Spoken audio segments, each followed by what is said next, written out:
The Kolbrin Bible, Book of Morals and Precepts, Chapter 29, Cheerfulness. From whence does sadness come? Not from external circumstances, but from a worm within the heart. It can have no existence, but for the sustenance it saps from your own feebleness of spirit. Sorrow there will always be, for the law decrees that is essential for the tempering of the spirit. But sorrow is another adversary to conquer and cast out. It is not something to be accepted with resignation. The greatest benefit comes from rising above it. Therefore let your face shine with cheerfulness. For a cheerful countenance will bring brightness even into the lives of the afflicted, and gladness even to the most distressed. The sad face, reflecting a gloomy heart, will deaden even the joyfulness of youth. Never go about among men with a sad face, for such is easily forgotten. Men care not for the countenance of gloom, but that which is pleasant is easy to remember.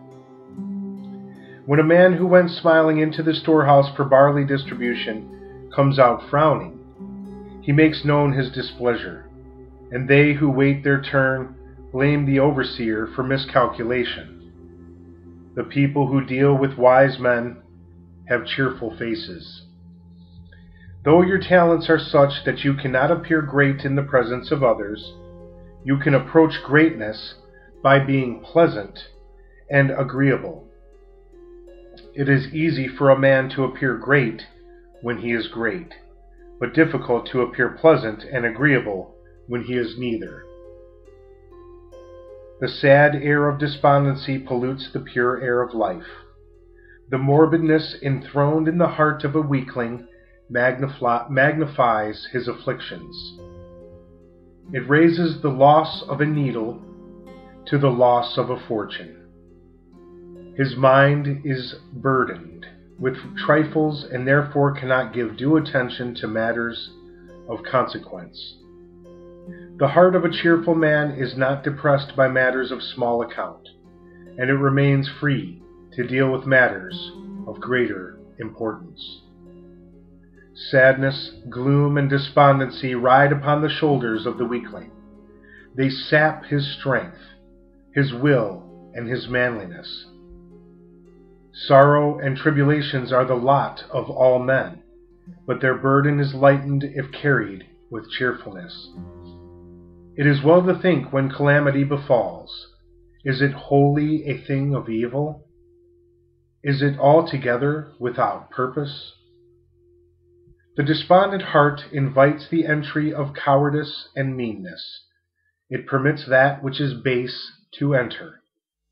The heart that is cheerful has no accommodation for such things. Be not misled by the mask of piety when it hides the sad heart of the melancholy man. The face of the truly good, like the countenance of the wise, shines with the reflected light of the joyful soul within. The greatest sorrow and the most overwhelming misfortune cannot douse its brilliance. In the midst of affliction and sorrow, the things which once filled the heart with gladness do not all depart. Why then should these be offered as a sacrifice at the altar of sadness? Is this not exalting sadness far above its station? Is not such sacrifice futile and unproductive of good? Never do worry and sadness ease the burden of sorrow, or alter the force of circumstances. It is cheerfulness, patience, and fortitude that lighten the burden and soften the blow. Like the miser with his hoarded gold, the sad man hugs his misery in solitude. He cannot bear to let it depart from him. It has filled his life. He has no friends. All have fled and left him to the enjoyment of his own precious sorrow. Sadness is not the child of thought. It knows no reason. It rejects the hand of friendship and the touch of compassion. It seeks only the company of those who will commiserate with its misery. The cause is not important, for sadness is the end in itself. Remove the cause, and sadness remains. Sadness is a state within, not the result of external circumstances. Whence comes the cause of all sorrows? It is not from the process of living and from change. Is it not from the process of living and from change? Then is it not all futile? Life you cannot escape, and are not all things and circumstances always changing? For this is the law.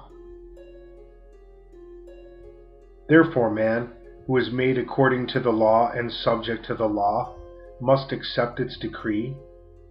His life is governed by its ordinances, and from these there is no escape.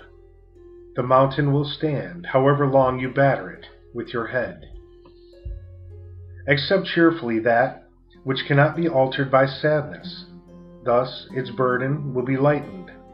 The sun shines brighter for the cheerful man. Only one sorrow is truly worthy of sympathy. Only one sorrow deeply stirs the heart. Only one sorrow is magnificent in its depth. And only one sorrow is really genuine. That is the sorrow of the cheerful heart. If you know that sorrow and misfortune will cross your path because they are a part of the pattern of life, then you are wise to prepare yourself to meet them. But it is unwise to seek them out. The testing tools of life are never stored away. If you are ignorant of the law, complain not of that, about which you have no knowledge. Seek rather to understand the nature of the law, and thus know the meaning of life. He who understands the law knows why the pattern of life is as it is, why it is a design of light and shade. The law is unchangeable and unchallengeable, and none but a fool rants against that which cannot be altered. Man will never find contentment until he learns to accept the law as it has been established. It governs the whole earth and his life. To live in harmony with it is to live in peace. If, in your weakness and waywardness, you find the burden of the law intolerable, all your lamentations and wailing will not ease the load. It will do nothing but add to your distress. The law concedes nothing to the weaknesses of men. The nature of man is such that it accords with the law, and therefore it is unnatural to rebel against it. Thus man can achieve nothing. He achieves nothing except the stirring up of strife within himself.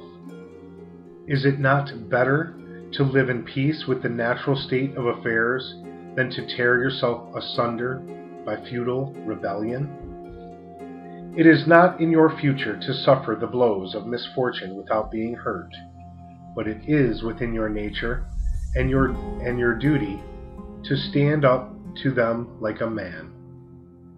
Sadness for the sake of sadness robs a man's manliness, and the sorrowful man is unfit to embark on great enterprises.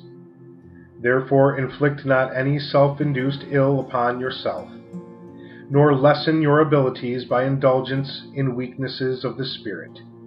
From these nothing beneficial can be gained.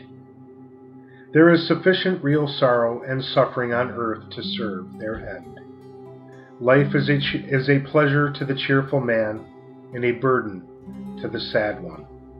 A cheerful face is always welcomed.